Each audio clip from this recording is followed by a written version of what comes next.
¿Qué tal? Bienvenidos de nuevo a Economía a Fondo. Ha vuelto a subir el paro en España tras 55.000 personas en diciembre, así que la cifra total de desempleados en nuestro país ya supera los 3.923.000. Son 800.000 parados más que hace exactamente un año. Esos son los nuevos datos del paro registrado en los servicios públicos de empleo, que no auguran nada bueno, así lo reconoce incluso el Gobierno. Dice que hasta 2014 la tasa de paro no volverá a niveles del 8% en nuestro país. Así que hoy vamos a analizar qué hay detrás de estas nuevas cifras y qué podemos esperar de nuestro mercado de trabajo, a las puertas de una reforma laboral cuya negociación se espera tenga como interlocutor a Gerardo Díaz Ferrán. Vamos a valorar también los problemas que han tenido dos de las empresas presididas por el actual líder de la patronal, Ercomet, cuyos trabajadores han vuelto a protestar estos días tras el cierre de la compañía, y la agencia de viajes Marsansa, a la que el gobierno argentino ha abierto expediente también esta semana por anomalías financieras. Así que son solo algunos de los asuntos de los que vamos a hablar en nuestro programa de hoy. Lo vamos a hacer en compañía de Emilio Ontiveros, catedrático de Economía de la Empresa de la Universidad Autónoma de Madrid. Hola. Hola. Y Juan José Toribio, director del IES también en Madrid. ¿Qué tal? Hola, ¿qué tal? Bueno, empiezo por esos datos del paro, esas cifras de paro registrado que acabamos de conocer esta semana, otros 55.000 parados más. En diciembre rozamos ya los 4 millones de parados en España. ¿Cuáles son las perspectivas a partir de ahora? Es la pregunta. Bueno, las perspectivas no son buenas, ¿no? Porque aun cuando este dato lo que refleje sea una muy clara ralentización del deterioro, un cierto freno al ritmo de deterioro, es un dato de aumento del paro y no permite anticipar una inflexión clarísima en la tendencia, ¿no? Sino quizá la estabilización en ese ritmo de deterioro, pero la ausencia de mejoras significativas en los próximos meses, entendiendo por mejoras significativas la reducción de la tasa de paro, que muy probablemente no la vamos a ver hasta finales de este año. Y luego ya en términos de perspectivas, pues hay que vincular lo que ocurre en el mercado de trabajo con lo que ocurre en el sector real de la economía, ¿no? Mientras no haya demanda, no va a haber mejora en el mercado de trabajo. Este es un elemento que en esa especie de función de determinación de la demanda de trabajo, el primer término clarísimamente es que haya pedidos, que la cifra de ventas de las empresas permita anticipar un mayor aumento en la capacidad, y eso no va a existir en el próximo año, ¿no? Por lo tanto, nos encontramos con que la economía española, en un clima de deterioro del mercado de trabajo en todo el mundo, no olvidemos que Estados Unidos tiene hoy una tasa de paro que dobla la de hace 2 años, no olvidemos que la Unión Europea, lo hemos conocido también, tiene una cifra de desempleados que es la peor en 11 años, etcétera. En un contexto en el que frente a otras recuperaciones el mercado de trabajo aparece claramente rezagado, mucho más rezagado que en otras fases de recuperación, la economía española lo está algo más, y lo único que cabe confiar es que algunos de los vecinos y socios de la eurozona que tienen un comportamiento en su mercado de trabajo más favorable contribuyan en los próximos años a alimentar la actividad en la economía española, pero es el único signo de esperanza. De esperanza, no es de verdad que al menos, y eso lo ha destacado mucho el Gobierno, el dato es bastante mejor que el de diciembre del año pasado, al menos sí que vemos que por lo menos la situación empieza a estabilizarse, ¿no? Bueno, pero depende de cómo se mire, es que depende de la estadística que tomemos. Vamos a ver, la cifra de 3.923.000 desempleados, eso es la cifra del paro registrado, y es verdad que eso supone un incremento de, me parece que son 50.000, 55.000 personas respecto al mes anterior, pero que luego, corregido de variaciones estacionales, pues el incremento es menor, 35.000 personas o algo así. Visto de esta forma, la cosa no parece en sí misma tan grave. Pero de nuevo insisto, eso es paro registrado.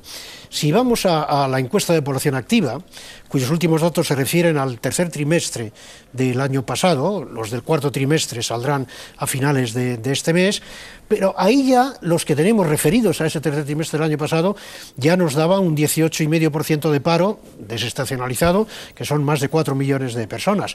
Y ha salido hace muy poco los datos de Eurostat, de la Oficina Estadística de la Comisión Europea, que referidos a España y con una metodología parecida a la de la encuesta de población activa, nos dan una tasa de paro del 19,5%, 19,4%, que eso significa 4.400.000 personas. De manera que, visto desde el punto de vista de encuesta de población activa, bien la nuestra, por atrasada que esté, bien la de la Unión Europea, hombre, las cifras son más serias que las que parece indicar el paro registrado, ¿no? Y a esto se ha llegado después de destruir, pues desde que empezó la crisis, pues más de 2,5 millones, 2.700.000 puestos de trabajo, y solamente este año se han destruido 1,5 millones de empleos, y eso es el verdadero problema, ¿no? Claro. El futuro, ¿cómo vamos de aquí? Bueno, pues yo creo que más o menos todos los economistas parecemos estar de acuerdo en que el futuro inmediato no es muy brillante, no quiere decir no seguiremos cayendo en términos de crecimiento económico, sino que nos mantendremos estables o con tasas intertrimestrales ligeramente positivas, pero insuficientes para generar empleo. Lo cual quiere decir que el paro va a seguir aumentando. El secretario de Estado de Economía, Campa, decía el otro día que hasta 2012 no empezaremos a crecer en unas tasas próximas al 2,5% que permitan generar empleo. Lo cual quiere decir que desde aquí hasta el 2012, que nos faltan 2 años, pues el paro puede seguir subiendo, no al ritmo que lo ha hecho en el pasado, pero puede seguir subiendo. De manera que vamos a tener por delante, en el tema del empleo en concreto, todavía meses con cifras no muy positivas. Se siguen destruyendo además empleo en todos los sectores. La construcción ha destacado especialmente por su comportamiento negativo en este último mes. Hay un colectivo además que, por pequeño que sea, no deja de ser preocupante, el de los autónomos, que han vuelto a protestar también esta semana. Hemos sabido que 250.000 negocios se han destruido en el último año como consecuencia de la crisis para los autónomos. Desde ese colectivo se pedían medidas concretas para, decían, frenar la morosidad, para reactivar un poco el crédito bancario, para poder instalar o preparar sus negocios. ¿Creéis que se puede hacer más en este sentido? Al margen de esa reforma laboral más amplia que tenemos todavía pendiente, ¿qué medidas concretas se pueden adoptar en el mercado? Sí. Es verdad, ¿no? que claro, cuando contemplamos el dato de paro, el dato de mercado de trabajo, son datos finalistas, ¿no? Antes de llegar a esa cifra, ¿no?, más allá de precisiones estadísticas, lo que hay es una especie de intrahistoria muy adversa, ¿no? Son empresas que desaparecen, son iniciativas que no consiguen concretarse por mor de una falta de financiación o de financiación insuficiente, etcétera, etcétera. ¿Qué es lo más inquietante?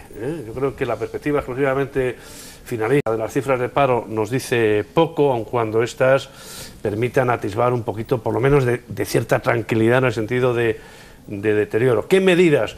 Yo creo que en el muy corto plazo, sin renunciar, insisto, eso yo creo que ya lo tiene asumido casi todo el mundo, ¿no?, a que lo que sea reformable hay que reformarlo, casi la tensión reformista hay que mantenerla de forma continua, no de forma discreta, no acordarse de Santa Bárbara cuanto truena. Más allá de esto, no habrá creación de empleo mientras las empresas españolas no perciban que la demanda para sus bienes y sus servicios va a aumentar. Claro. A las empresas lo han dicho por activa y por pasiva. Lo ha dicho desde el Instituto de la Empresa Familiar a propias organizaciones dentro de la COE. Lo que les, lógicamente, es que no cabe otra alternativa. Lo que les preocupa, lo que necesitan es demanda. Y el tema fiscal, el tema de la reforma del mercado de trabajo. Otros asuntos, siendo muy importantes, son factores de segundo orden en la determinación de la función del crecimiento del empleo. Con todo, no olvidemos que incluso hay empresas, lo estamos viendo en Europa, en Estados Unidos, también en España, que sin ser de esos sectores muy afectados por como la construcción, están aprovechando para revisar un poco sus esquemas de organización, sus tareas y tratar de generar ganancias de eficiencia, y por lo tanto los aumentos de capacidad, los aumentos de demanda de factor trabajo se están quedando muy por debajo, ¿no? Hemos tenido señales algo esperanzadoras en el sector servicios en estos últimos datos. Yo también, por subrayar algún elemento si no de optimismo, sí de cierta esperanza, pues hombre, la afiliación a la seguridad social, que mantiene un grado de correlación con la creación de empleo clara, ¿no?, y que es un indicador ciertamente relevante, se ha deteriorado mucho menos que en el pasado, pero no nos olvidemos, detrás de todo esto lo que hay es una ausencia de sectores con capacidad para alimentar una demanda suficiente que mantenga las empresas. Paralizada en este momento, ¿no?